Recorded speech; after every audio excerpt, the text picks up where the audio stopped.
Hey guys, and welcome back to another Foundations Friday. This week we're talking all about cuts and scratches.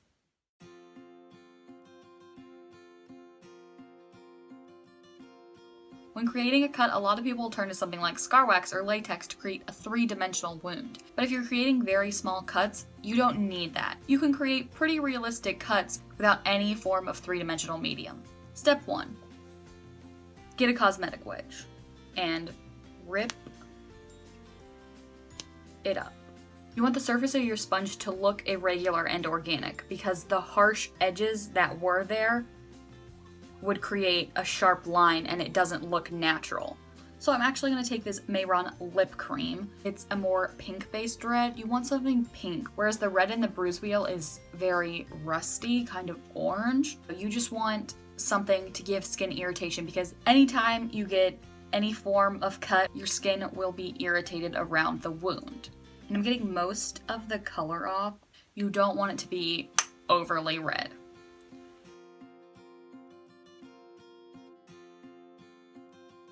Now I have my irritation. I'm going to take red body paint, but you could use the red cream makeup still. I'm going to take it on a fairly fine brush, and I'm just going to draw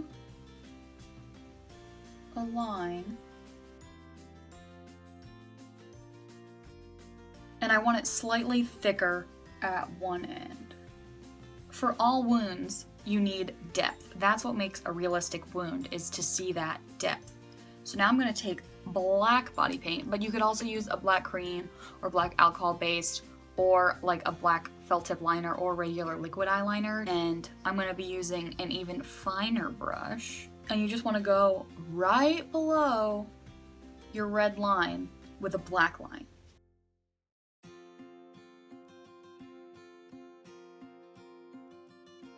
I'm going to take some gel blood. I'm using Mehron's Coagulated Blood, and I'm just going to put that on top of my lines so it gives it a bit of dimension.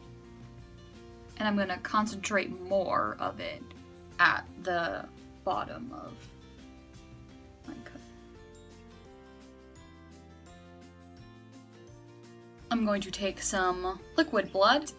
I will link somewhere around on this video to my last Foundations Friday where I showed you guys how to make your own blood. I just want it to be at the bottom of your cut because obviously gravity will make blood flow downward. And you can add a couple drips. Like, obviously a small cut like this is not going to make you bleed like insanely.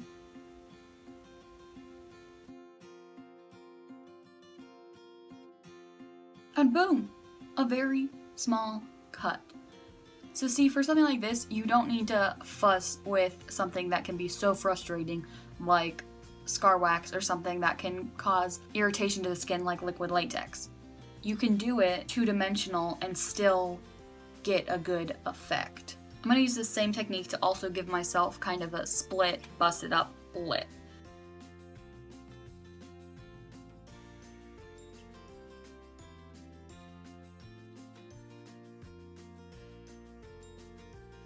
Boom!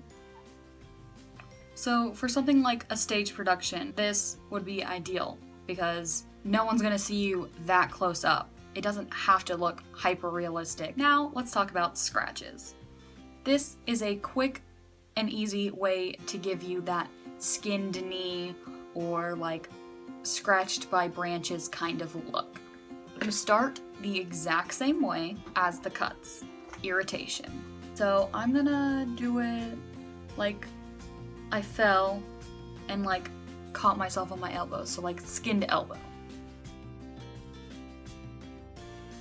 This can get you so many different effects. Stipple sponges they're one of my favorite special effects tools. I know that sounds so nerdy, but I love stipple sponges. They help you in sculpting, they help you in makeup looks, they can do so much.